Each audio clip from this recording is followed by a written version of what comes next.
Hello guys, welcome back to my channel. আজকের ভিডিওতে আমরা যে টপিকটা নিয়ে ডিসকাস করব, অবশ্যই আজকে রাত্রের জন্য একটা বেশ ইম্পর্টেন্ট ইভেন্ট আসছে সেই বিষয়টা নিয়ে, এবং তার সাথে আগামীকালের মার্কেট, সেখানে কোথায় কোথায় অপরচুনিটিস রয়েছে সেই বিষয়গুলো নিয়ে টোটালি আজকে ডিসকাশন করব। তো প্রথম কথা হচ্ছে, আজকে রাত্রে গ্লোবালি একটা বেশ বড় ইম্পর্টেন্ট ইভেন্ট হতে চলেছে, সেটা হচ্ছে ইউএসের ফেডের রেটের ডিসিশন আসতে চলেছে।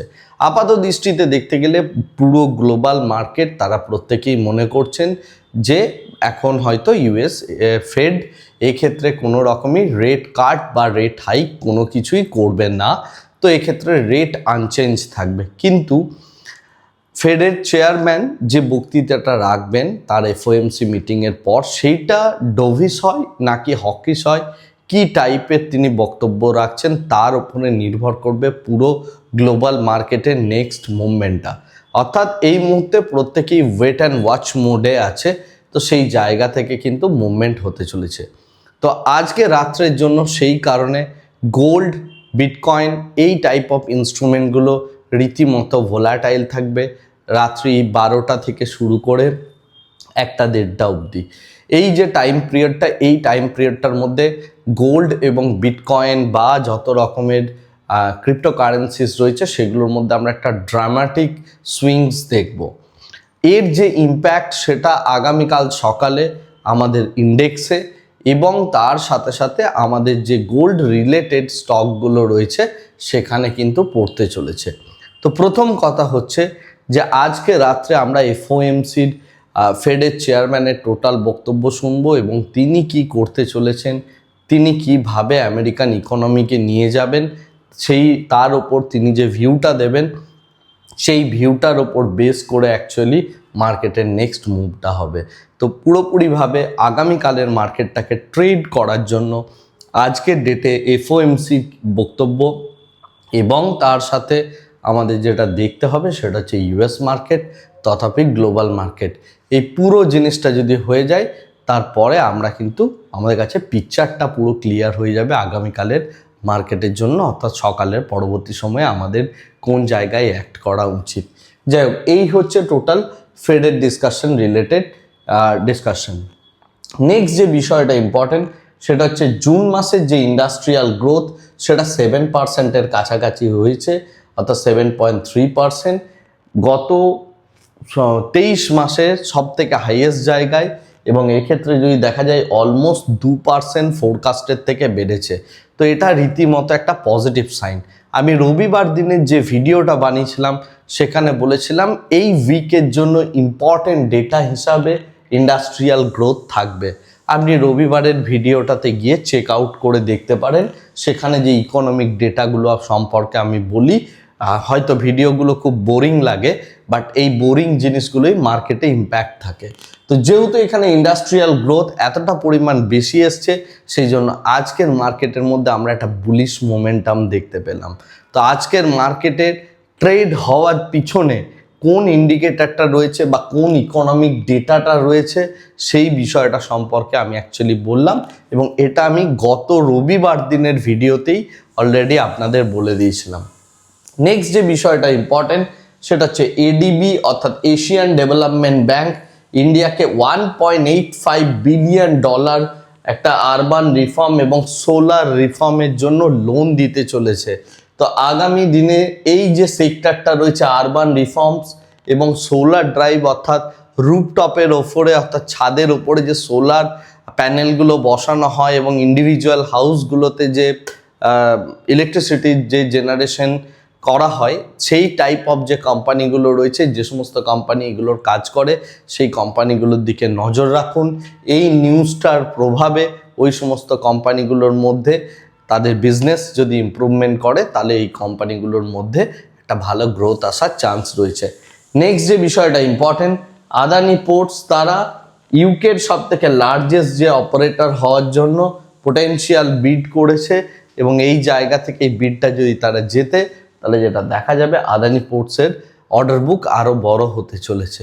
তো এই সমস্ত স্টকগুলো বা এই সমস্ত জায়গাগুলোর দিকে আপনি নজর রাখার চেষ্টা করবেন। এইগুলো থেকে নেক্সট লেভেল অপরচুনিটি আসতে চলেছে আগামী দিনের মার্কেটে। এরপরে আজকের মার্কেট আজকের মার্কেট রীতিমতো বুলিশ এবং তার যে রিজন সেটা সম্পূর্ণভাবে ইন্ডাস্ট্রিয়াল প্রোডাকশন ডেটা, তো সেই কারণে বুলিশ। আর যেহেতু মার্কেট বুলিশ, ভিক্স নিচের দিকে, তার সাথে দেখতে গেলে ইউএসডি আইএনআর এর মধ্যে আমরা মোটামুটি একটা ফ্ল্যাট বা স্লাইডলি ওই 96 টাকার থেকে একটু নিচেতে দেখছি ট্রেড হচ্ছে। বিটকয়েন প্রাইস ওপরে, ইউএসের যে বন্ড সেই বন্ড আপাতত ডাম্প করা হয়েছে। তো এই সমস্ত কিছু দিক অ্যাকচুয়ালি করা হচ্ছে এফওএমসির কথা মাথায় রেখে। তো আজকে রাত্রে এই পুরো পিকচারটা আমাদের কাছে ক্লিয়ার হবে। নেক্সট যে বিষয়টা ইম্পর্টেন্ট আজকের ডেটের জন্য, পিসিবিএল, কেনিস, পারাদীপ, এফএসএল, হনাট এই সমস্ত স্টকগুলোর মধ্যে একটা চরম লেভেল অফ বুলিশনেস দেখলাম। আর উল্টো দিকে বেয়ারিশনেসের জন্য Jammu and Kashmir bank, Phoenix limited, pine lab, সুমি কেমিক্যালস এবং স্নাইডার এইগুলো হচ্ছে আজকে ডেটে ফল করেছে। আমি রবিবার দিনের ভিডিওতে কোয়ার্টারলি রেজাল্ট কোন ডেটে কবে রিলিজ হবে সেই ইনফরমেশনটাও আপনাদের সামনে রেখেছিলাম এবং বলেছিলাম এইগুলোকে ওয়াচ লিস্টে লাগিয়ে রাখুন। এইগুলো ওয়াচ লিস্টে যদি আপনি লাগিয়ে রাখেন তাহলে এই সমস্ত স্টকগুলোকে অমুক অমুক দিনে আপনি ট্রেড করতে পারবেন। রবিবারের ভিডিওর শেষ পোর্শনটুকু যদি আপনি দেখেন এই ইনফরমেশনটা পেয়ে যাবেন। এবং তার সাথে আমার যদি ইন্ট্রাডে প্লেলিস্ট আপনি দেখে থাকেন, সেই প্লেলিস্ট অনুযায়ী আমি টেকনিক্যাল যে প্যাটার্ন সেটাও আমি দিয়ে রেখেছি এবং সমস্ত কিছু মিলে এই সমস্ত স্টকগুলোর কথা রবিবার দিনের মধ্যেই বলা ছিল যে এই ডেটে এই সমস্ত স্টকগুলোতে নিজের ফোকাসটা রাখবেন এবং ইন্ট্রাডে প্লেলিস্ট দেখে ট্রেড করবেন। তো আপনি যদি করে থাকেন এই জম্মু অ্যান্ড কাশ্মীর ব্যাংকের যেই ফল, এগুলো আপনি শর্ট করে কিন্তু পয়সা বানিয়ে নেবেন। আর যদি আপনি না করে থাকেন তাহলে পড়াশোনা করার অনেক বাকি, আপনাকে ডিফারেন্ট টাইপ অফ পড়াশোনা করতে হবে, আদারওয়াইজ এই জিনিসগুলো করতে আপনি পারবেন না। যাই হোক, তো এই হচ্ছে মার্কেটের আজকের ডেটের সিচুয়েশন। নেক্সট, যেহেতু মার্কেট বুলিশ, ম্যাক্সিমাম জায়গাকে আমরা একটা বুলিশনেস দেখতে পাচ্ছি। এর মধ্যে গ্লোবাল এআই যে সমস্ত স্টকগুলো রয়েছে সেগুলোর মধ্যে একটা যে ইউফোরিয়াটা ছিল সেটা আস্তে আস্তে ভেঙে পড়ছে, যার জন্য আমরা সাউথ কোরিয়ান ইন্ডেক্সগুলো সম্পূর্ণভাবে ফল করতে দেখছি। এক এক দিনে 10%, কোনোটা 8%, কোনোটা 5%, এইভাবে ইন্ডেক্সকে আমরা ফল করতে দেখছি। এবং সব থেকে টপ পজিশন থেকে আজ অবধি যদি দেখি, সাউথ কোরিয়ান মার্কেট প্রায় 30%-এর কাছাকাছি ডাউন হয়ে গেছে বিগত কিছু দিনে, রাইট? তো এই যে বিষয়গুলো, এইগুলোর একটা পজিটিভ ইম্প্যাক্ট পড়ছে ইন্ডিয়ান আইটি সেক্টরের মধ্যে এবং যে কারণে আইটি সেক্টর কিন্তু রীতিমতো বুলিশ। এআই এর ওপর যত খারাপ ইম্প্যাক্ট পড়বে, বিশেষ করে গ্লোবাল এআই কোম্পানিগুলো যত প্রেসারে থাকবে, ইন্ডিয়ার আইটি কোম্পানি তত বেটার পারফর্ম করবে। তো সেই সিনারিওটা কিন্তু আমরা এখানে দেখতে পাচ্ছি। এনিওয়েজ, সেই কারণে আইটিও বুলিশ। এবং এছাড়া আমরা যদি দেখি ফার্মা, তারপরে লার্সেন অ্যান্ড টুব্রো, জোম্যাটো বা এই যত কিছু শেয়ার রয়েছে ম্যাক্সিমাম পোর্শনটাই আজকের ডেটে বুলিশ রয়েছে। কেবলমাত্র অয়েল প্রাইস বা অয়েল প্রাইস রিলেটেড স্টকগুলোর মধ্যে আমরা একটু ডিফারেন্ট ভিউ দেখতে পাচ্ছি, রাইট? তো এই হচ্ছে আপাত দৃষ্টিতে দেখতে গেলে গ্লোবাল সিনারিওর রেসপেক্টে বা ইন্ডিয়ান স্টকগুলো যেভাবে কাজ করছে। এনিওয়েজ, মেটাল সেক্টর আজকের ডেটে প্রচণ্ড পরিমাণে up. Pharma, health care, consumer durables, FMCG, তার সাথে নিফটি আইটি, এই সেক্টরগুলো আজকের ডেটে রীতিমতো বুলিশ ছিল। আর কিছু কিছু সেক্টরের মধ্যে আমরা আজকে ডেটে মিক্স টাইপ অফ বিহেভিয়ার দেখেছি। সেরকমভাবে ডাউন ট্রেন্ডের সেক্টর বলতে আজকে সেই অর্থে কিছু ছিল না। গ্লোবাল মার্কেটের রেসপেক্টে যদি আমরা দেখি, গ্লোবাল মার্কেট পুরোপুরিভাবে ওয়েট করছে এফওএমসির মিটিংয়ের জন্য, অর্থাৎ ফেডের চেয়ারম্যান এসে কি বলবেন সেই দিকটার দিকে পুরো নজরটা রাখতে হবে আমাদের। এবং সেই অনুযায়ী আজকের রাত্রের পর মার্কেটের মধ্যে একটা ডাইরেকশন তৈরি হওয়ার প্রবাবিলিটি আসতে চলেছে। যাই হোক, যেহেতু হুদিসরা আক্রমণ করছে বা গ্লোবালি এই যুদ্ধের সিনারিওটা রয়েছে, তাই সেই কারণে আমরা অয়েল প্রাইসকে বাড়তে দেখছি। একটা সময়ে অয়েল 7% আপ রয়েছে। তো যাই হোক, তো অয়েল প্রাইস বাড়ছে, যেহেতু অয়েল প্রাইস বাড়ছে, গোল্ড অ্যান্ড সিলভারের মধ্যে একটা প্রেশার। তবে আজকে রাত্রে এফওএমসির মিটিংয়ের জন্য আমরা গোল্ড অ্যান্ড সিলভারের মধ্যে একটা অ্যাবরাপ টাইপের মুভমেন্ট দেখতে পাবো। এনিওয়েজ, এছাড়া কপার, জিঙ্ক এবং অ্যালুমিনিয়ামের মধ্যেও সিগনিফিকেন্ট সেরকম মুভমেন্ট নেই। কপার প্রাইস সামান্য ফল করেছে আর অ্যালুমিনিয়াম প্রাইস সামান্য বেড়েছে। এই হচ্ছে গ্লোবাল কমোডিটির রেসপেক্টে।